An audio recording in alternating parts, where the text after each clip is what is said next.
All right, welcome to the Sports Limelight. Hello, Drew. Hello, Bill.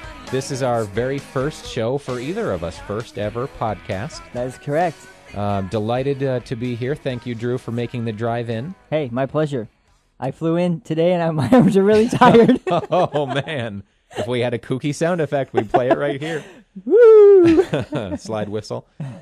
Yeah, this is our first podcast. I have no idea how long we're going to go for, but what kind of topics we're going to cover. But we don't have a time limit, so that's the great thing about it. We're both avid sports fans. That's probably the main topic. We're both avid music fans as well. Yeah, as you can tell from our Limelight. Yes, sir. Time Machine Tour DVD and accompanying CD released just today, in fact. Right on. We saw the show when it came to Phoenix in June, so glad to see it's on DVD. Just wonderful. They haven't missed a beat all these years. Right. We'll get into that a little bit later as well. We want to lead off, though, with surprise. We're at the halfway point of the NFL season. Right. Surprise teams in the NFL. Drew, who stands out for you here at the halfway mark? Well, a couple of teams. I'll start with the Buffalo Bills. At 5-3, they are tied for the lead in their AFC East division with the Jets and the Patriots, beating the Patriots already this season. That was a real eye-opener. Right.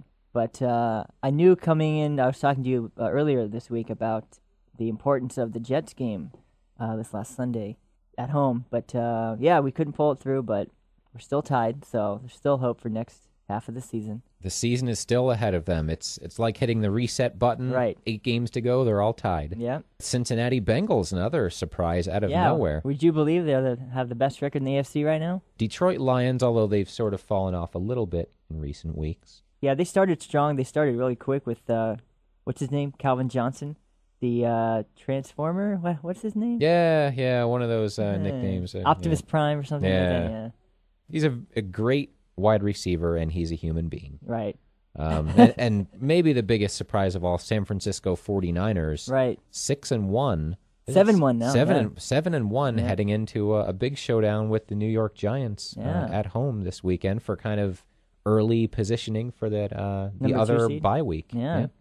Should be interesting to see. I know the Bengals, their record I think is not to be taken seriously, I think, right now, because they're 6-2, but they haven't played the Steelers or the Ravens yet at all this season. So I think those 4 games will let us know who the real Bengals are. Green Bay Packers, right? Undefeated. Do you think they can go undefeated? I think they can.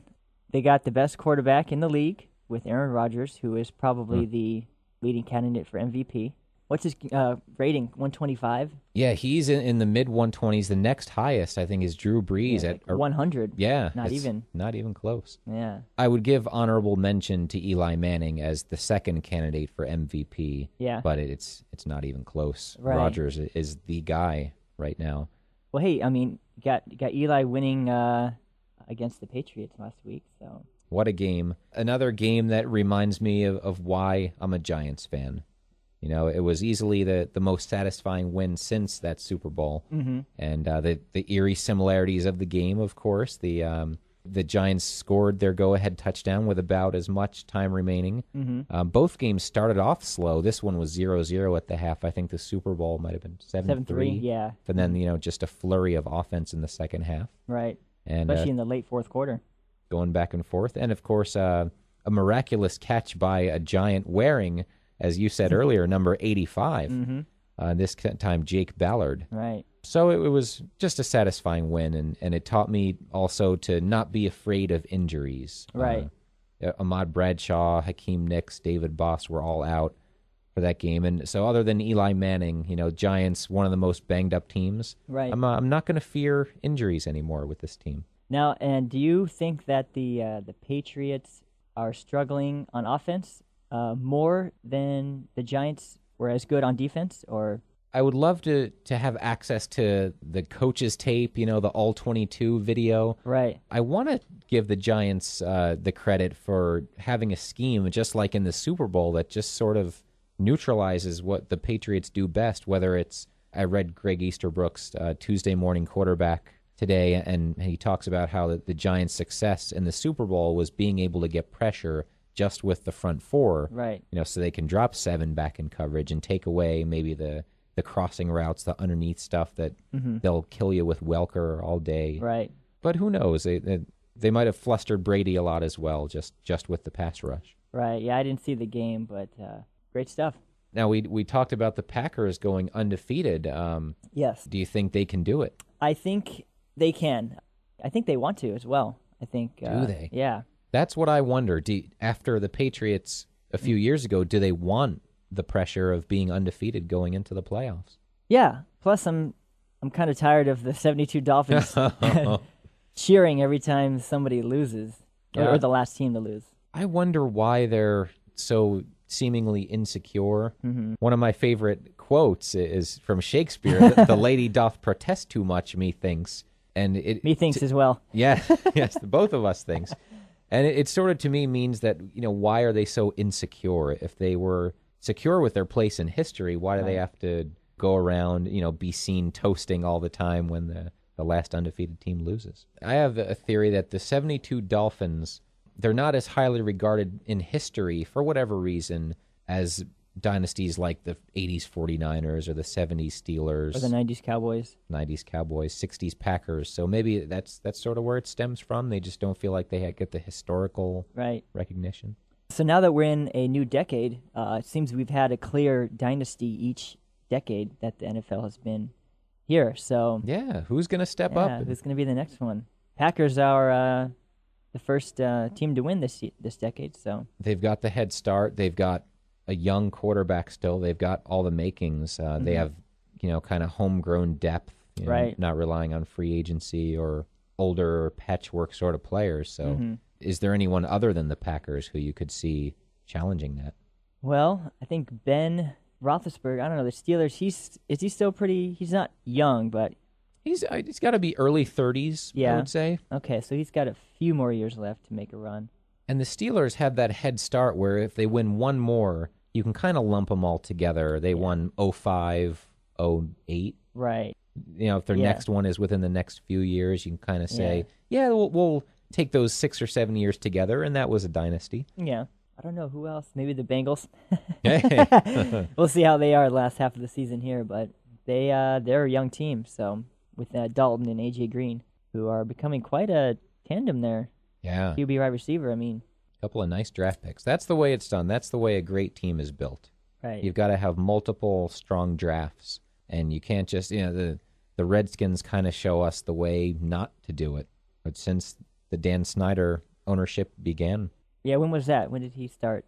I think 99. Okay. He took over the team. Yeah, because I remember, what was it, Clinton Portis? He was the main back there. And yeah, even before that, they had the year 2000 was known as the Fortune 500 Redskins. Right, that's because right. they spent a fortune and finished 500. They had Bruce Smith, Deion Sanders, Jeff George, and it was just a disaster. Was Gerald Green on that team? He was still there, I think. Was, wow. Yeah.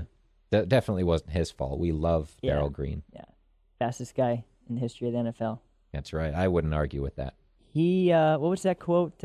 Nobody could catch Tony Dorsett, but Darryl Green caught Tony Dorsett. Is that what? He caught him from across the field, right? On that amazing play.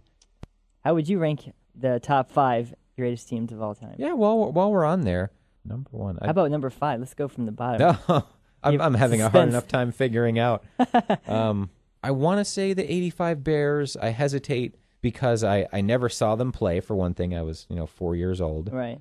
And also, if they were so great, what happened in 84, 86? Why didn't they continue it? Right, yeah. I don't know much about before or afterwards, but it just seemed like everybody just kind of lined up, defense and offensive players. They were 15-1, only beaten by Miami on a Monday night. Right. If there was a formula for beating them, it was a great quarterback with a lot of weapons and explosive offense. Maybe that didn't get overwhelmed by the Bears' blitz and was able to beat it that way. They blitzed probably more than any great team in history. Oh, the Bears. That's another team that resembles Tecmo 20 years ago. You got Jay Cutler and Jim Harbaugh, who aren't obviously the greatest quarterbacks again. Yeah. They got Matt Forte, who resembles a quick and agile Neil Anderson. Yep. So Devin Hester could be Dennis Gentry, elite special teamer. Yeah. And then a set of receivers that we don't really know. Right. I don't know who would be Brad Mustard. Nice fullback. Yeah, the fullback isn't featured very much anymore. Right. Not that it was back then, but we knew who the fullbacks were a little more back then. Yeah. I wonder why that is. It's more spread out. Is this what's going on? Yeah. Teams are going to, the spread offenses, the 4 receivers, light it up. Rules these days are more friendly to passing to receivers. Can't hit the receivers. Right. Can't hit defenseless receivers now. I think they added that just this year. Mm-hmm. Besides the 85 Bears, who would you put in your top 5 greatest of all time? I would probably put one of the Patriots teams, probably the one that beat Carolina. I think that was the one after the Rams. 2003, right? They won the first one in 01. Okay. And then I think Tampa won it over the Raiders in 02. And then they went back-to-back. Carolina, then they beat the Eagles. Right. Yeah, so the 03 Patriots. Yeah, those two 03, 04 were pretty similar. I would definitely say probably the 84 49ers. That was a pretty decent team. They were 15-1, and unlike the 85 Bears, they don't seem to get a lot of recognition for being 15-1. Yeah. Wow, so 2 years in a row, a 15-1 team from the NFC won a Super Bowl. That's right. And then the 86 Giants were 14-2. So some real juggernauts, and interestingly, it was 3 different teams that were so dominant in those 3 years. Oh, the Cardinals. There's another Tecmo team right there. All right. Who's Tim Rosenbaum? Of course, Kevin Cobb. But then you could go with Tom Tupa as being John Skelton, because he was a QB/punter. Oh, that's perfect. Yeah, so you don't see a lot of those. And I heard John Skelton is a great punter. Wow. You just never see him punt. Yeah. Then you got Larry Fitzgerald, who could be Roy Green, who was the Cardinals' leading receiver. Now it is Fitzgerald. So. Interesting. A good return man, Patrick Peterson, who is similar to Vaya Sakihima. Wow. Remember him? Peterson, if only he would do a boxing routine on the goalpost after a touchdown. Yeah. Hopefully he's listening. We can do that next time. He should be listening.